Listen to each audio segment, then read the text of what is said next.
In this video, I'm going to share with you how I shot a music video in just one location, an apartment complex, and this is some of the results. If you're interested to know how I did it, stick and stay with me through to the very end. Let's get right into it.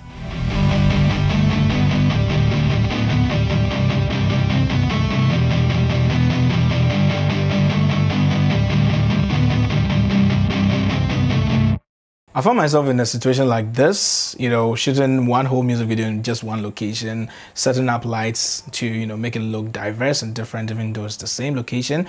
And just as I said, it's not any different from this particular one. However, in this scenario, I got a lot of luxury to move around things, and I was working 2 models, 2 artists, and these were the only people in the music video, right? Just 4 people in the music video. So because it's an apartment complex, I can have access to rooms and I can have access to the big whole area like you're seeing right now, where I set up my lights. Personally, I wasn't surprised so much about the the results that came out of the shoot, but a little bit to the extreme.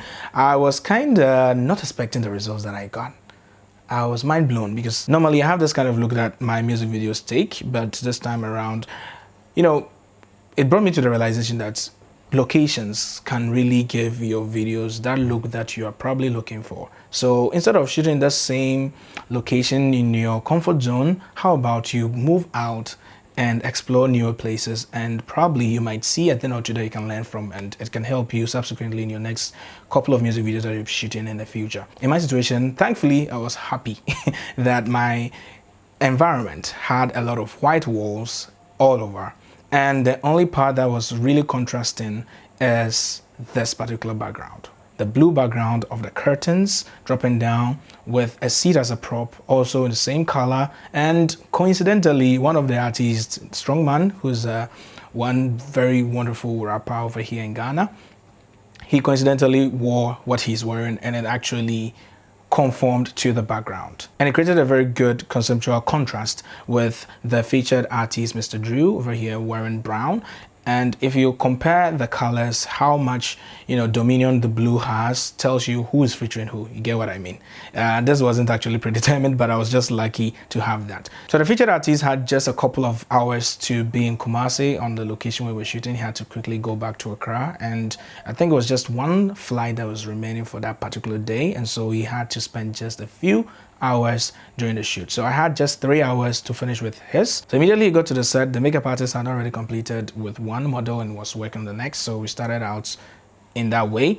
So the featured artist Mr. Drew sat down, and I noticed readily that this is what I was going to go for the first few takes. Then we did a 2 shot of the artist, the main artist Strongman, with him also against the background. And you notice that my lighting wasn't very different from one another. With just Mr. Drew in the seat, there's one light from behind hitting the back of his head to create separation from the background from where he's sitting to the camera, as well as another light on the left hand side, or camera left, shooting towards the side of his head to create separation once again. So I maintained the same lighting configuration when Strongman also joined the set, and it worked so seamlessly. And I really love the look that I gave to the color grade. When you look at the flat profile right now, you notice that it's not very interesting, but when the color grade was done, when I was through with the color grade, I was so mind blown with the look. And I really love how the browns stand out and how it conforms to Mr. Drew's clothing, as well as the blue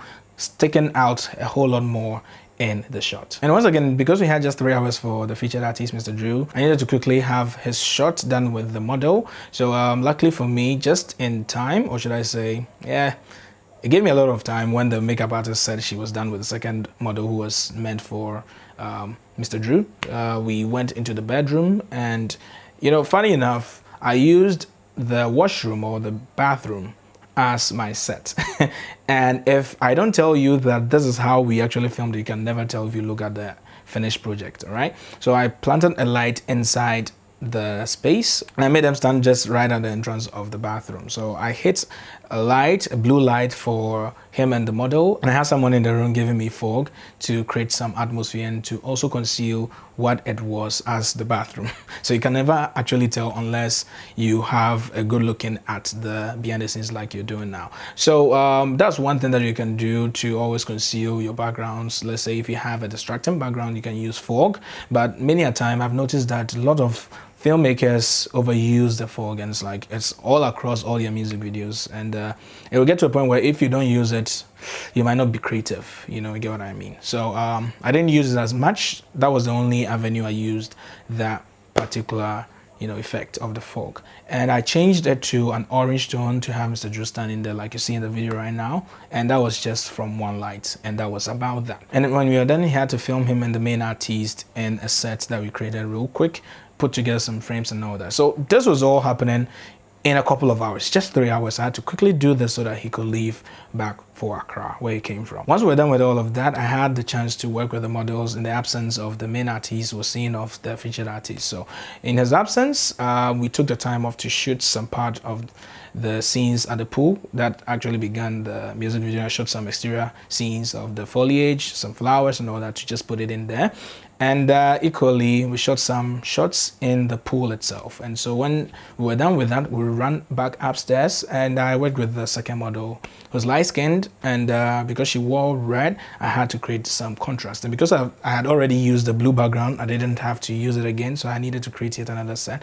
And luckily for me, they have a lot of wonderful furniture in there that looks quite vintage. So really caught my eye. One particular one caught my eye, and I positioned it against the kitchen.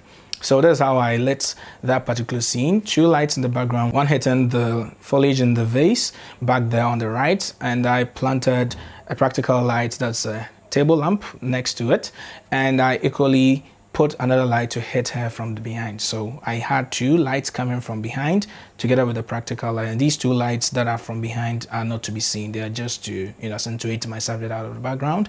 And I have 1 light, the key light, from the front where the camera was, and I planted my camera this time on a tripod. I didn't want to have too much movement, instead of how I used the gimbal in the subsequent ones. And I was shooting on a Blackmagic Pocket Cinema camera 6K Pro with the Crane 3S, and so I could have switching through camera movements with smooth movements as well as static movements to work things out during post. So my model was sitting right there in the center of the seat, and I would just make her move, and I was telling her what to do as I wanted, and we just had to play the music to give that atmosphere, that vibe, so that the model could conform to. So that was basically how we filmed her part. And yeah, the last few shots we did was when the main artist arrived after seeing the featured artist off. And because we had that set already made for the lady in red, the model in red, I made him sit and I shot those shots that you saw in the beginning of the music video.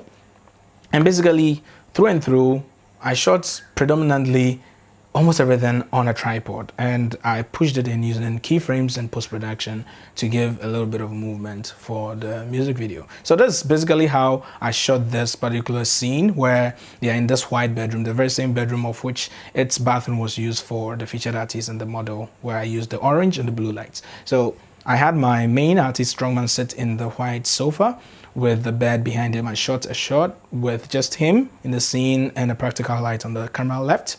And after those shots were made, I brought in his model in a different outfit on the bed so that I could have some visual interest in the background. And with the blue lights coming from the right hand side, I maintained that as well in the shot where with the model on the bed and the main subject was the main artist sitting still in the seat, the white sofa, and the blue light hitting from camera right, hitting the side of his head, and that created a whole lot of wonderful visual interest. When I realized that I could shoot this whole music video in just a few hours, I realized how creativity grows when you practice on a daily. That's why I admonish young creatives to always keep on practicing, and you don't wait until the day that you need to go shoot. That's where you're going to do your research. But when you have your free time, you can take that time off to practice, learn a lot about your equipment, what you have. Even if you're going to rent cameras or rent equipment, make sure that you have some time off to practice with them before you get on set. And nothing's going to come at you as a surprise, and you can have a smooth flow, and everyone is going to be happy because in the end, you're able to produce something wonderful. And when I came back, sat down, edited, I loved the color grade I gave it. I quickly sent it to the artist to take a look at it, and was much more than amazed to see how I treated the colors. And because my artist was happy about it, I was also happy and it gave me the more zeal to actually work on the footages. And I am so much in love with this particular project.